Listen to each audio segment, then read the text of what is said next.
Mari kita menyelam pelen-pelen ke ayat ini. Ayat yang dimaksud adalah Al-A'raf ayat 175, yang menceritakan tentang seseorang yang telah diberi iatiat Allah, tetapi kemudian melepaskannya dan mengikuti hawa nafsunya, hingga diserupakan seperti anjing yang selalu menjulurkan lidah. Secara lahiriah, ayat ini adalah peringatan keras.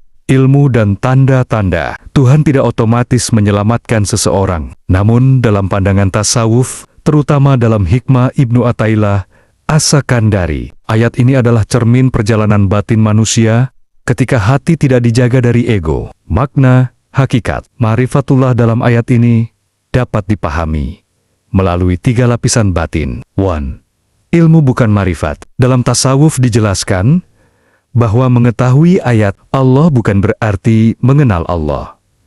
Seseorang bisa memahami dalil, ayat, bahkan rahasia ilmu. Tetapi bila hatinya masih terikat dunia, maka ilmu itu menjadi hijab. Ibnu Athaillah dalam Hikam sering menegaskan, ilmu yang tidak menumbuhkan kerendahan hati hanyalah pengetahuan yang belum sampai ke hati. Jadi ayat ini memberi pelajaran bahwa ma'rifatullah bukan sekadar mengetahui, tetapi tenggelamnya hati dalam kesadaran akan Allah. 2.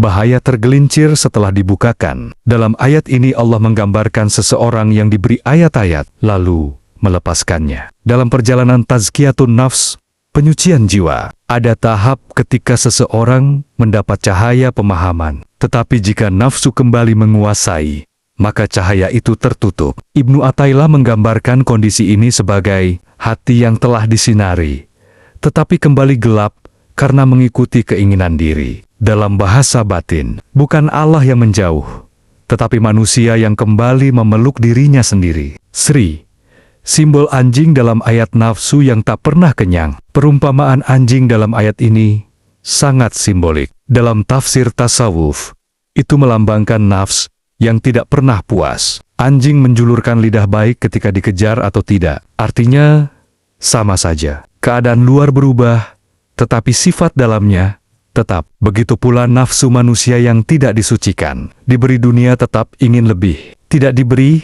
tetap menginginkan. Disinilah pentingnya tazkiyatun nafs. Karena ma'rifatullah hanya bisa bersemayam di hati yang tidak dikuasai keinginan dunia. Hakikat pelajaran makrifat dari ayat ini, ilmu tanpa penyucian jiwa bisa menyesatkan. Kedekatan kepada Allah harus dijaga dengan kerendahan hati. Nafsu yang tidak dididik akan menarik manusia turun dari derajat spiritualnya. Ibnu Athaillah